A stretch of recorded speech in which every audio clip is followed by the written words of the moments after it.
Everyone, welcome to this session. And in today's session, we are going to discuss the forensic traumatology.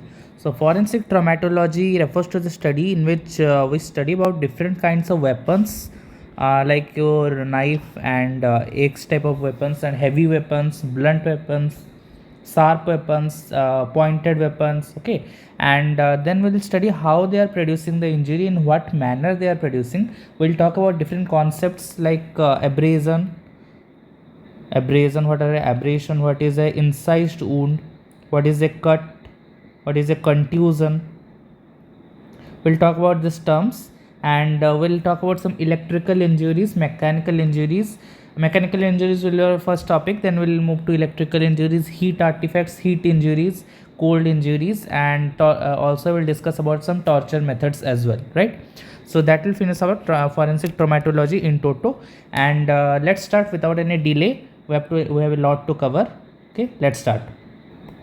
So let's start our discussion with mechanical injuries. So let's classify the mechanical injuries. So mechanical injuries can be classified into blunt force trauma, sharp force trauma, and pointed end trauma, right?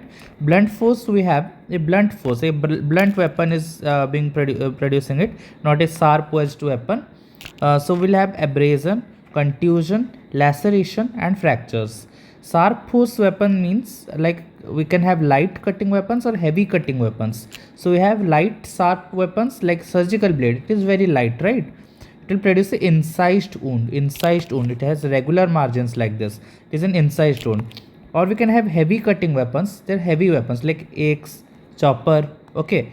So this kind of weapons in which the edge is very it is heavy, as well as the edge is also very sharp.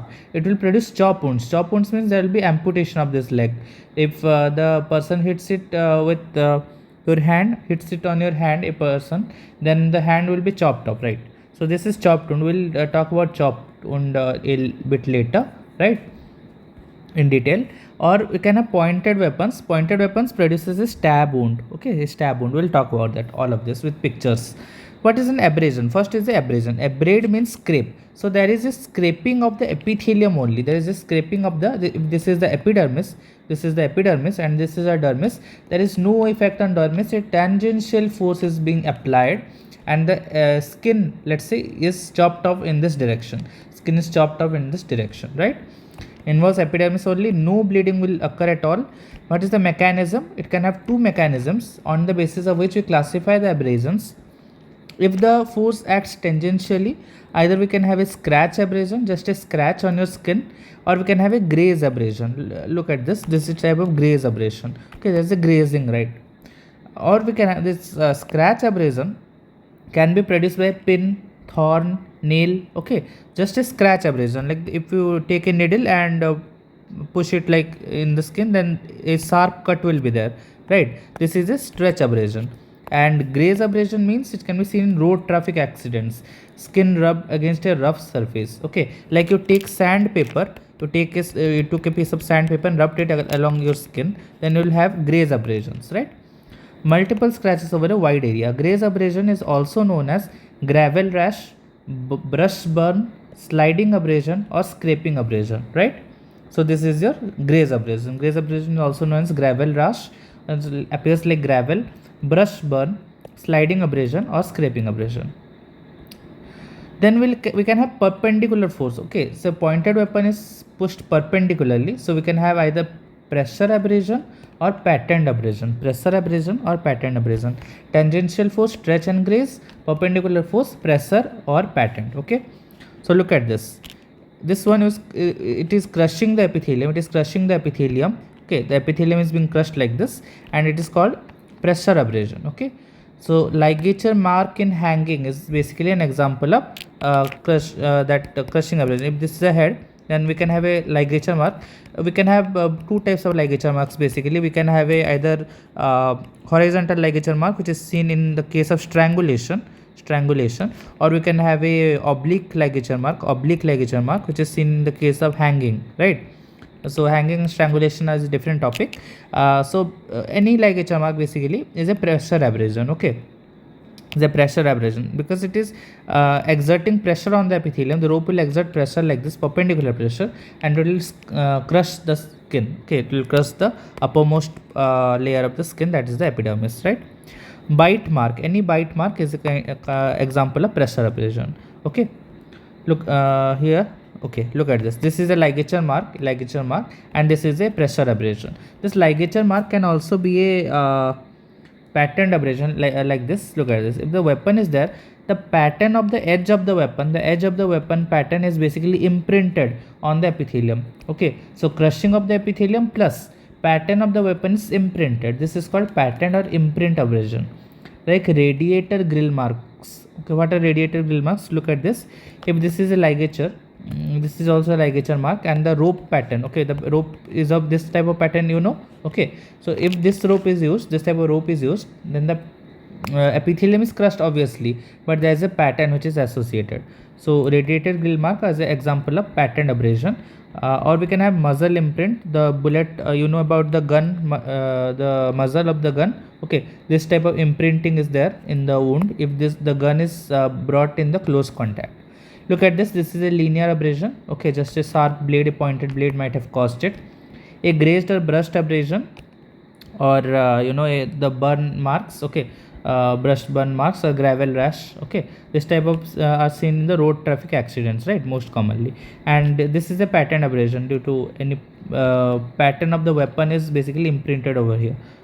Okay, what is the importance? So we can know about the direction of force. Direction of force can be found out because the head end of the abrasion is broad and the tail end is narrow. Okay, so basically there is a tail end of the abrasion. Let's say here is our skin, and you took a weapon, you took something and pushed a tangential force.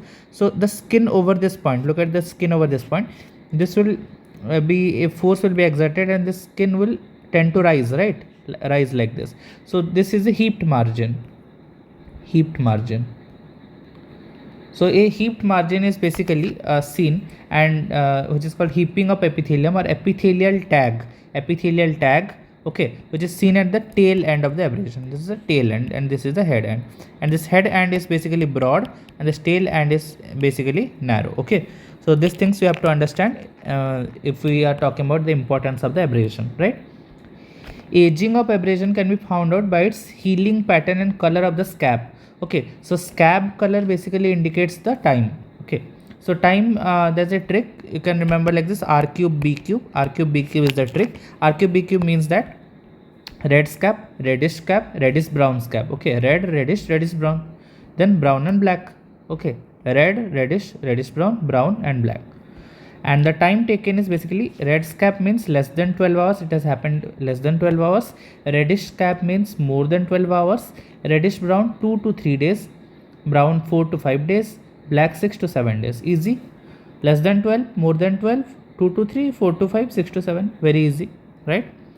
And a abrasion heals within 1 week. Okay, so if it exceeds more than 7 days, then it is not an abrasion.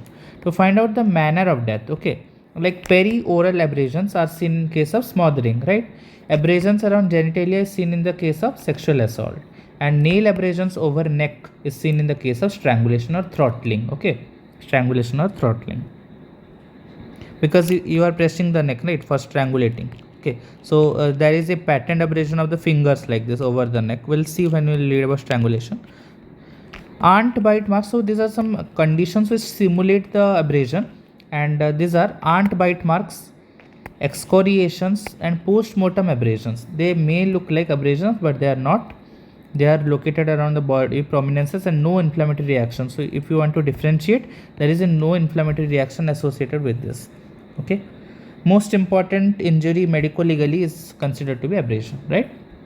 Next, come to contusion. Contusion means bruise. Okay, bruise. So here a blunt force is required. In abrasion, a sharp force was being required, and in contusion, a blunt force is required. Basically, if we strike a hammer like this, on the epidermis, and here is our dermis, and here our subcutaneous tissue. Okay, so what happens is that there is a pressure on the epidermis, due to which there is a blood collection. There is a blood collection in the dermis part. Blood collection in the dermis part, which is called the excavation of blood. extravasation of blood, what I'm saying, extravasation of blood, okay, and irregular margins will be seen, and there will be swelling and discoloration, because if there is a blood accumulation beneath the skin, okay, of course it will be visible over the epithelium also, okay, the color will be produced over here, okay, understood. So there is the not any cut, okay, there is no cut or there is no change in the integrity of this epidermis, but the injury has impacted the dermis, due to which a color is being produced, right? So it has irregular margins. Remember, irregular margins are there. Swelling and discoloration of skin will occur. Factors leading to the development of bruise. So it varies with site. If it occurs over bony prominences, a smaller injury can produce a bigger bruise. If it occurs over loose tissues, a smaller injury can produce a bigger bruise. If it occurs over thicker tissues, obviously less bruising, right? It varies with age. Extremes of age, there will be heavy bruising. Okay, extremes of age, there will be heavy bruising due to delicate tissues. Sex. Females will show heavy bruising rather than males. More clearly seen in people with fair complexion, right? Of course, a person with a dark skin color, a bit darker skin color, you can't appreciate the contusion that prominently, right? Okay, let's talk about the types of contusions. So either it can have intradermal, subcutaneous, or deep bruise. Okay, so here if the blood collection, the basis of blood collection, if this occurs in the dermis, it is intradermal most commonly, and if it occurs in the subcutaneous tissue, like this is the subcutaneous tissue, right? So it is called a subcutaneous bruise, and if it occurs below that, deep bruise, easy. Yes. Let's talk about special type, which is called a ectopic bruise or migratory bruise. Okay, ectopic bruise or migratory bruise. Okay, so there is an impact at one side, but the development of bruise is at another side. So let's say this one, this is a normal bruise, this is a normal bruise. Okay, the impact is at this side, the bruise is at the same side, this is a same line, but here the impact is at this side, this tangential side, and the bruise is developing here. So what kind of bruise is that? Like black eye. Okay, black eye. If we have read the layers of the skull, okay, skull has the layers of the scalp. Okay, so we know what are the layers of the scalp. We know about the layers of the scalp in anatomy. We have our skin, we have our connective tissue, we have our aponeurosis and loose areolar tissue, and we have the pericranium, right? So these are the layers of the scalp we have read in anatomy, right? So here the accumulation of blood in the middle cranial fossa injuries. Okay, if there is any injury in the middle cranial fossa, okay, there is an accumulation of blood in this loose areolar tissue layer, and this blood will excavate. Okay, this will go behind the occipitofrontalis muscle. Occipitofrontalis is a muscle of your skull. Occipitofrontalis muscle. Okay, it will go beneath it, and this occipitofrontalis communicates with the front of the face. Okay, so it accumulates in the periorbital region. The blood accumulated in the below the occipitofrontalis comes to the periorbital region and accumulates over here, right? So this is the mechanism of black eye, which you have read in anatomy, obviously, black eye. So here in a black eye, this also occurs, this type of thing also occurs in the below the earlobes. You will have the excavation of blood. Okay, this black eye is obvious, it is obvious, but this type of sign is there. Okay, this is called mastoid or post auricular ecchymosis or battle sign. So this battle sign is often asked by examiners. So what is battle sign? It is just the accumulation of blood in the post auricular region. Okay, post auricular region, mastoid region, you can say. Okay, and it is associated with basilar skull fractures. Understood? Let's talk about patterned bruise. Patterned bruise suggests the pattern of the weapon. Like sixpenny bruise. Sixpenny bruise means you have you must have seen the coins, right? Coins like this. So if there is a strangulation, if there is a throttling or strangulation in the neck due to pressure of fingertips, this type of pattern is seen. Why 4 and why 1? You can see 4 fingers must be pressing over like this. Okay, and the thumb must be going on like this. Okay, the neck is being pushed like that, throttled like this, right? So will have our patterned bruise here. Right? It is also seen in battered baby syndrome. What is battered baby syndrome? Battered baby syndrome means multiple child abuse. A child with multiple abuses. Okay, domestic abuse in the children. We can have a butterfly bruise. Butterfly bruise means due to skin pinching, which is a child abuse, also seen in battered baby syndrome, right? Butterfly bruise. Or we can have tram line bruise or railway line bruise, like this. Tram line or railway line bruise. It's caused by stick, cane, or a lathi. Like, understood. So three special names are there: tram line bruise or railway line bruise, butterfly bruise, and sixpenny bruise. These are the pattern bruises. And I talked about ectopic bruise or migratory bruise, which is the black eye and the battle sign. Battle sign is seen in middle cranial fossa fractures. Battle sign is seen in middle cranial fossa fractures, and black eye is seen due to any injury in the front of the head. Okay, then let's talk about artificial bruise. So artificial bruise is basically people they do what, they apply some juices, okay, inflammatory plant juices, like your marking nut, calotropis, plumbago. This calotropis is often abused. Marking nut, calotropis, plumbago, this type of inflammatory juices. This is blisters are produced, and this produces false bruise, and this false bruise are often used against the innocent people. If let's assume a situation here, like if a person is there and a second person A and a B is there. Okay, this A was a police officer, this A was a police officer, and B and C. So this is a police officer, and let's say this B had killed a person named D. So B and C are brothers. B and C are brothers. So A arrested B. Now C is angry on the police officer because he has arrested his brother. So C will use something. C will use something to create fake evidence against the police officer. So C will create a bruise. C will create fake bruises using a your marking nut, using calotropis, using plumbago, inflammatory juices like this, and will create false evidence to arrest the police officer. But we don't know that we have us, okay, people like us who are reading FMT, and we can differentiate false bruises from true bruises, right? So let's see how we can differentiate false bruises from true bruises. This was a situation to make you understand actually why people create fake bruises. So how to know? Well-defined margins, regular margins, blisters are present, acrid serum, itching is present over accessory parts. Okay, what is that? Okay, so fake bruise always have a regular margin. Look at this, it has a regular margin like this. Okay, but bruise we know has ill-defined margin. Regular, well-defined margins are found in fake false bruises. Blisters are present in bruises. Blisters are absent, but due to inflammatory juices, due to these plants, blisters are present. You can see over here. Pale areas like this, the blisters. Itching will be there. The patient is having pruritus or itching, and it will be over the accessible parts of body. Because the person has used his or his hand only. Okay, right?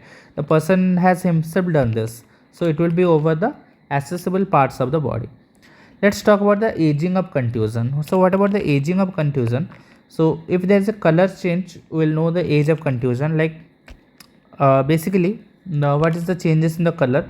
Oxyhemoglobin converts to deoxyhemoglobin, which gives hemosiderin.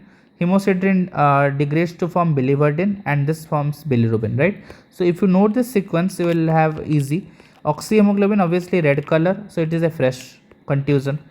Deoxyhemoglobin bluish color, so few hour to 3 days. In few hour to 3 days, the blood turns bluish, right? Hemosiderin brown or violet appearance will be there. 4 to 5 days. Biliverdin green means 6 to 7 days, right? And bilirubin appears yellow, so it is up to 7 days to 2 weeks. So bruise heals in 2 weeks.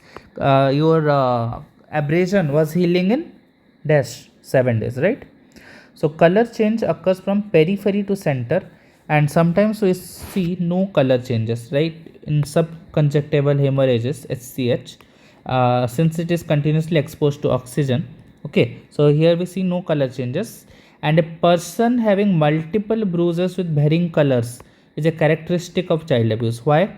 Because the child is being abused every day, right? The child is being abused every day, so there will be different ages of bruises. So multiple bruises with varying colors is a characteristic appearance to child abuse. This is a very important fact. Okay, let's talk about hypostasis and contusion. What is the difference? Then we'll move to laceration. What is hypostasis and what is contusion? So cause, this is a post-mortem change, and contusion is due to trauma.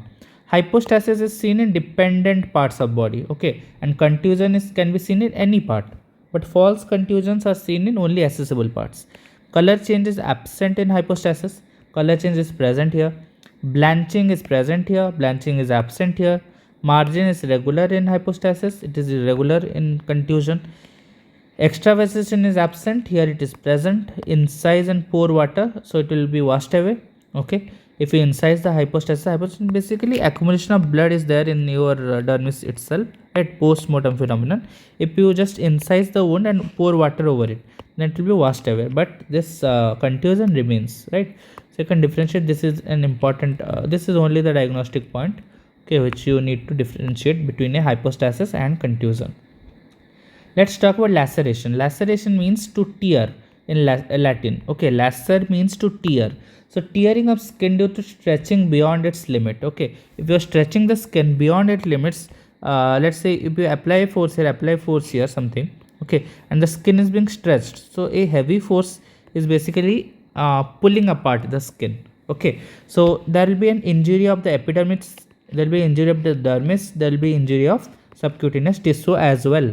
Okay, and the floor of laceration will be showing the blood, right? Blood and the inflammatory cells and all. Margins obviously will be irregular. Floor will have vessels, nerves, hair bulbs, right? So this all will be seen crushed. You can see over here, this is a laceration.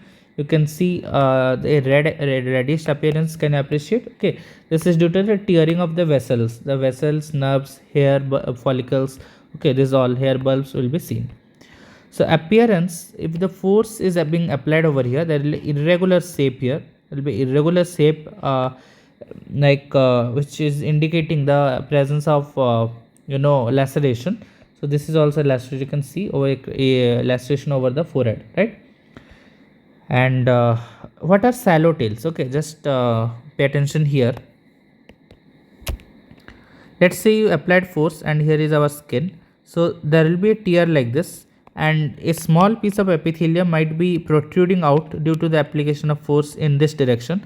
The same concept as in your abrasion part, where we had the heaped up margins or epithelial tag.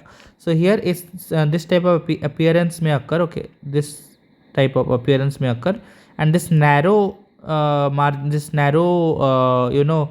mark over here, it is known as the tail of swallowtail. Okay, swallowtail. So this is a swallowtail. We'll see where swallowtail can be appreciated. There is no swallowtail here. Okay, I don't have a picture with that. No problem. You understood what is the swallowtail. Okay, let's talk about the types of the lacerations. So talking about that, we have split lacerations, then we can have stretch lacerations, and then we can have avulsion lacerations or grinding lacerations, cut lacerations, and tear lacerations. So 5 types of lacerations are there which you have to discuss. Okay, so talking about laceration, split lacerations. Split lacerations are often confused with the incised wound. Okay, because it appears similar, but we'll see how to differentiate within them, right? So split lacerations are incised looking lacerations which look like an incised wound like this. You can see it looks like an incised wound as well. Sites are close to bony prominences like a skin, scalp, forehead, zygoma, elbow. Okay, over the bony prominences. So skin waves, cranium, scalp, then forehead, the facial bones are there, zygoma, the elbow joint is there over elbow, right? So bony prominences. So on naked eye examination, it looks to be a very irregular margins. Okay, like the incised wound, very regular margins like the incised wound. And on magnifying glass examination, there will be irregular margin and crushing of the structures. Okay, it looks to be of regular margins, but magnifying glass examination to be of irregular margins. So we can differentiate between the incised wound and this this type of laceration, or incised wound looking lacerations. You will have irregular margins if you look through a microscope. By that you can differentiate between incised wound and split lacerations, right? Then we can have stretch lacerations. Okay, what are they? Due to overstretching of skin. So let's say you apply heavy force here, so the skin will be overstretched like this. Okay, you can see, and there will be flapping of the skin. Okay, a flap will be generated over here, a flap will be generated like this, the flapping of skin. Now when a heavy force is delivered at an angle, it will cause stretch lacerations like kicking, compound fractures. These are examples of stretch lacerations, right? This can produce stretch lacerations. Let's talk about avulsion lacerations. Avulsion lacerations are grinding lacerations. This is due to rotational force or run over injury. For example, your road traffic accidents, right? And it is most commonly seen in legs. Okay, in road traffic accidents, what happens? If a leg is, you can see. Just a minute. Okay, so if this type of if skin is there and you get run over by the wheel of a car wheel, the skin will be like this, the skin will be like this. Okay, so this is basically due to a rotational trauma. This is basically this avulsion lacerations is basically due to a rotational trauma like this. Okay, so due to rotational force or run over injury, this type of lacerations are playing, and this flap of skin which is generated due to this rotational trauma is called flaying. So flaying is a common is a characteristic finding in avulsion lacerations, right? And crush injuries or amputation is also a avulsion laceration. Okay, degloving injury is the separation of skin or subcutaneous fat from underlying structures. Understood? Then cut laceration. So this is due to a sharp, heavy-wedged weapon. Sharp, heavy-wedged weapon like an axe. This is made up of iron, right? So it is sharp as well as heavy-edged.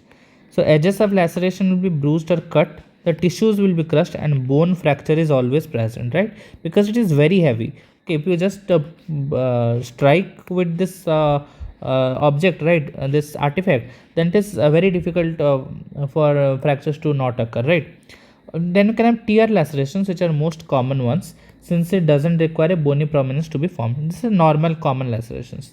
Okay, so that finishes our blunt force injuries. Let's move to the sharp force injuries now, right? Let's move on to sharp force injuries. Now let's talk about sharp force injuries. So what are the sharp force injuries? We have incised wound here firstly. So incised wound is also called as the cut injury or the slash injury or the slice injury, right? So here a pressure is required and a friction is required. Friction is offered by the sharp edge of the weapon. Let's say this is the sharp edge of the weapon here. It is very sharp here. Okay, this will apply the friction, and pressure is due to your own efforts on how you are striking the weapon, right? So you are like if this is a skin, you are pulling it downwards or you are pushing it downwards like this. So the skin is basically cut in a regular fashion. Okay, a regular type of cut is basically generated over here, right? So this is called as an incised wound. This kind of weapon, the sharp edged blades or knife, you can see this kind of weapon are basically responsible for production. Margins are clean cut or regular margins. Margins are clean cut or regular margins like this type of margins. And blood vessels, nerves and hair bulbs, these are cut, okay, because it is going very deep. Understood? A profuse hemorrhage occurs. A profuse hemorrhage occurs. It bleeds very much. It bleeds very much because all these blood vessels, nerves, hair bulbs are cut. It has 3 dimensions: length, breadth and depth. Length, breadth and depth. This depth is very less. This is not less, this is very less. So we basically consider it as 2 dimensional sometimes, but it has 3 dimensions. Length is very long, you can see. Breadth is moderate, and depth is like very less. Understood? Then it can show it tailing present. Okay, it can show it can have a tailing here. Okay, and this tailing is significant because it can indicate the direction in which it is cut. Okay, so tailing is basically, this tailing occurs at the tail end. So basically we can assume that the force is being applied from here. This is the head end and this is the tail end.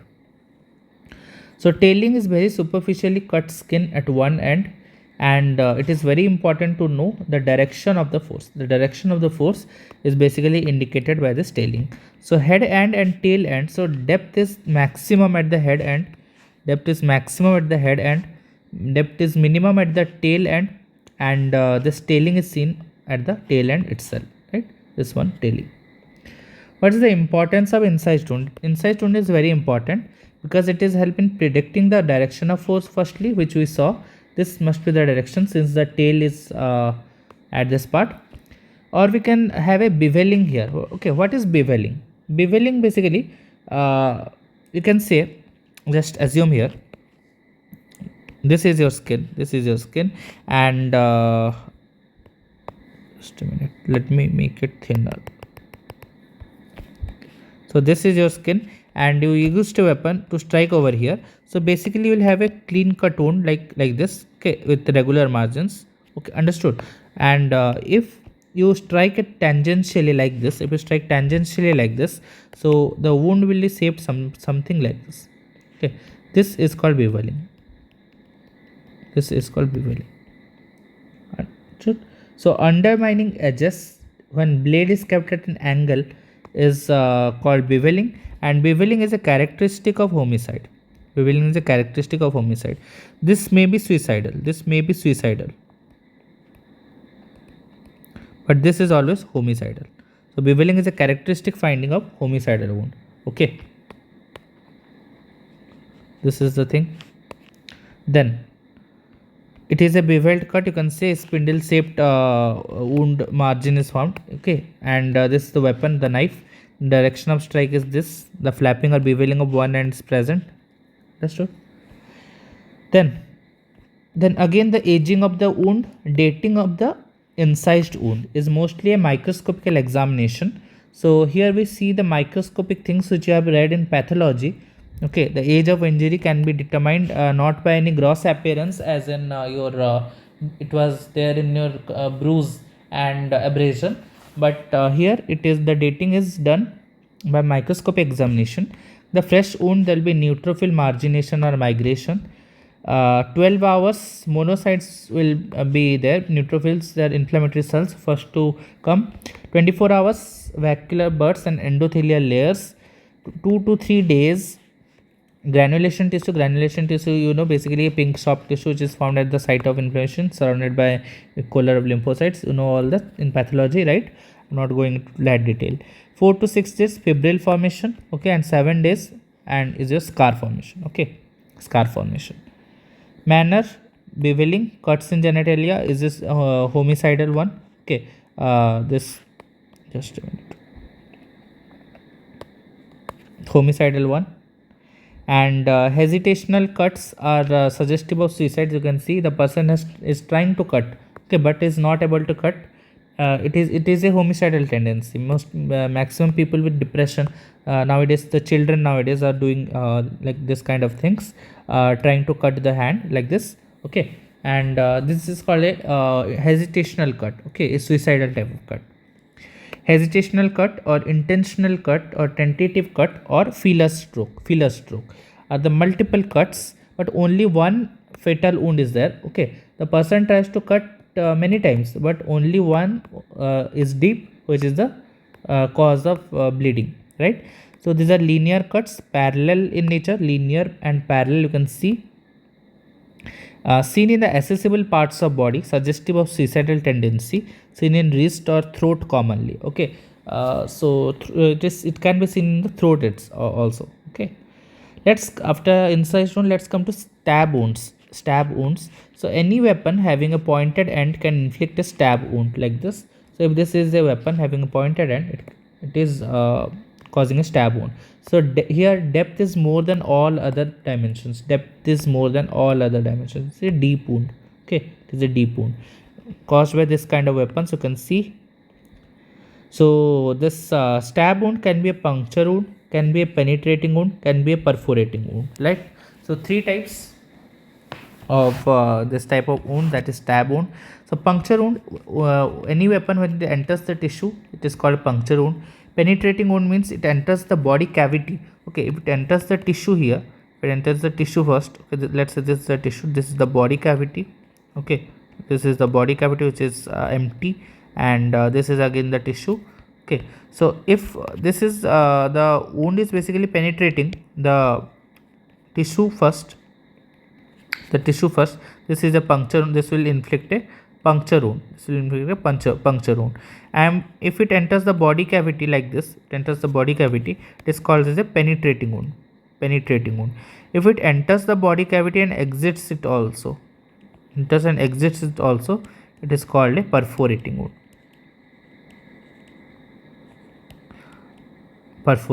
Right? So stabbing in the abdominal cavity is basically a penetrating wound, and perforating wound means if you just this look at this is a penetrating wound, just going into the body cavity. Okay, and this one you stabbed and the sword is basically exiting the body cavity also. This is a perforating wound, right? So this kind of wounds are there. This diagram you have to always keep in mind, right? Okay, let's come again. Entry and exit. So entry is always a larger mark, and exit is always smaller sized. Entry has inverted margins and exit has everted margins, right? You can relate to this if you imagine the situations, right? Okay, characters of stab wound. So what are the dimensions? Length, breadth and width. Okay, so length of the blade is basically the depth of the stab. Length of the blade is basically the depth of the stab. Can you just imagine?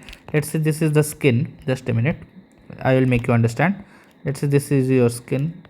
Let me draw the skin horizontally only. You will get confused now. Skin. Let's say here is our knife, which is inflicting the wound, right? So what if this comes down, then this type of wound will be present, right? Understood?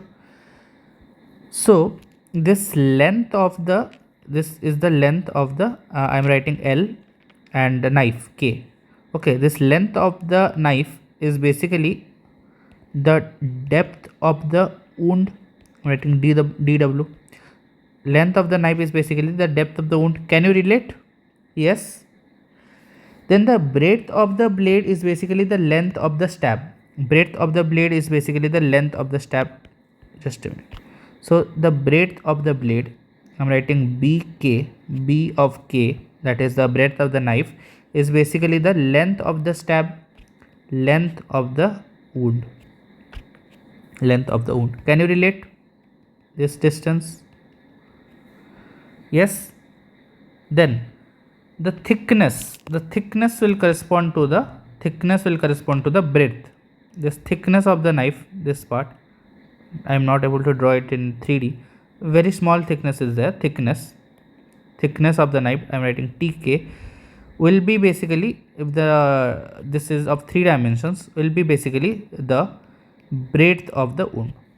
Okay, so the thickness of the blade is basically the breadth of the stab or the breadth of the wound. I hope you understood this concept, why I have written like this, and this is very important so as to know what kind of weapon is basically being used. Let's talk about the shape. So talking about the shape, this is a blunt end, this is the blunt end of the knife, and this is the sharp end of the knife, and here we have another knife of both edges sharp. So if it is a single edged knife, then wedge shaped stab is formed, because this part will be inflicted by the sharp edge, right? And this upper part is basically inflicted by the the blunt end. The blunt end is basically inflicting this, and the both sides are sharp. Okay, then this oval shaped or spindle shaped stab is basically got. A wedge shaped stab injury having two tails, there is a two tailing which is called fish tailing. Okay, this is called fish tailing. It is produced by the blunt end of a knife, right? So here you can also see fish tailing. If this wedge appears like this is a wedge only, but here two tails are being there, and this is produced by the blunt end of the knife, right? So this is called fish tailing. Okay, after this okay, so what is a hilt mark? So if you see a sword like this, if you talk about a sword, okay, this is the pommel.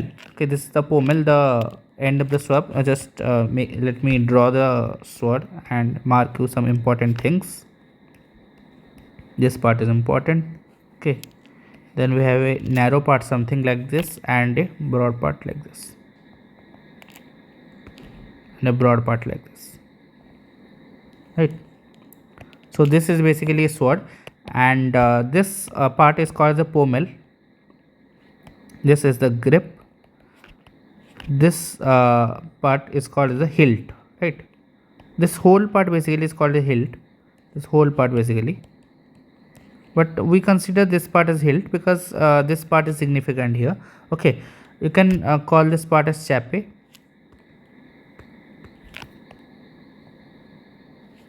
This is the edge, this is the point, and this whole part is the blade. You just have to know this parts only of your sword, right? Okay, so if this is a sword, it can form hilt marks. Okay, let's say you stabbed a person like this. You didn't, a criminal did, right? No, don't blame me. Okay, and the skin was like this. Let's assume this was the skin. So if this this part will be imprinted over here, if this sword goes inside, this part will be imprinted over here, and obviously this part is imprinted. So you'll have something like this. If you can imagine, you'll have something like this. So something like this, right? So this is called a hilt mark. Look at this. These are the hilt marks. These are the hilt marks, right? And a stab is this one. Okay, this pattern I have shown. This, understood? So hilt marks, and this hilt marks indicates a complete penetration. Okay, because the sword is penetrated completely. Sword is penetrated completely. That's why the hilt are touching, right? That's why hilt marks are present. And if there are no hilt marks, then there will be incomplete penetration. This incomplete penetration will basically cause a puncture wound. But if the hilt mark is there, then there is a penetrating wound. It enters the body cavity, right? Or a perforating wound, even. Then this hilt mark also indicates the direction of stabbing. Okay, direction of stabbing. If you stab obliquely, if you stab obliquely like this, and this is the thing, then where the hilt mark will be present, you stab from below. Okay, then if this goes inside, I'm drawing this one in dotted format.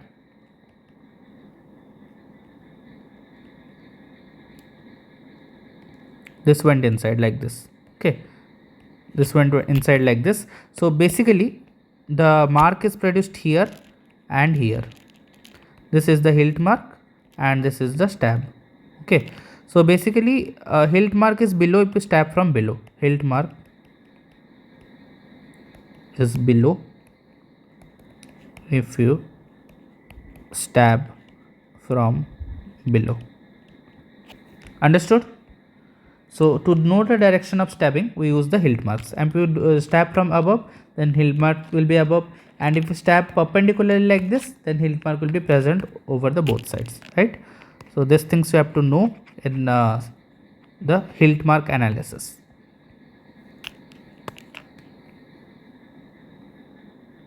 Okay, then gaping, what is the things of gaping? This gaping is determined by something called as the lines of Langer. Basically the collagen fibers are arranged in this pattern of our body. So basically if this let's assume if these are the lines of Langer. Okay, these are the lines of Langer like this. Let me draw these lines in black. Okay, let's do with this. So if basically a stab is being occurring here, so this will be pulled by both of this will be pulled by both of this like this. So there will be a phenomenon called gaping. Okay, this gaping will occur. It will gape, it will be wide, it will be widened due to pulling. If the stab is perpendicular to the lines of Langer, the stab is perpendicular to lines of Langer LOL, then there will be more gaping. If the lines is parallel to the lines of Langer, then say parallel to LOL, then there is less gaping. Understood? So this is basically called gaping. Got it? Okay. So the direction, the parallel to lines of Langer, gape less, and if this is perpendicular to the lines of Langer, then the direction of collagen fibers due to the stretching force, there will be more gaping and more bleeding itself, right? Talking about harakiri, what is harakiri or seppuku as it is known, seppuku or harakiri.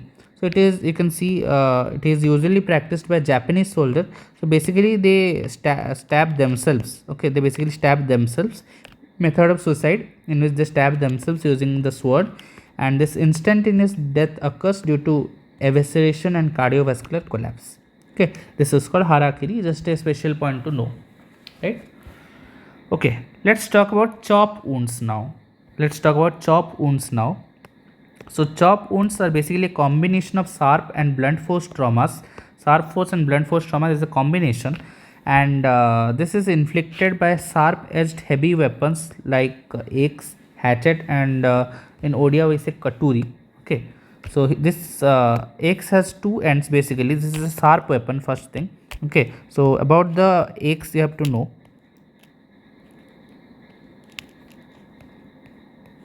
This appears something like this.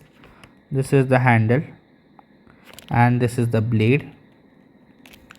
This blade has two ends. One is the heel end. This is the heel end. Just a minute. Okay, heel end, and this part is called the toe end. So heel and toe end. This is an axe, right? And this is a heavy weapon, and this is a sharp weapon as well, and this can inflict chop wounds. So these things you have to know about the axe, right? Okay. So this type it produces a wound like this. So this heel end basically will produce a deeper wound, and this toe end produces a superficial wound. The margins are sharp and bruised. Crushing of tissues will be present due to heaviness of the weapon. Bony fractures will be present.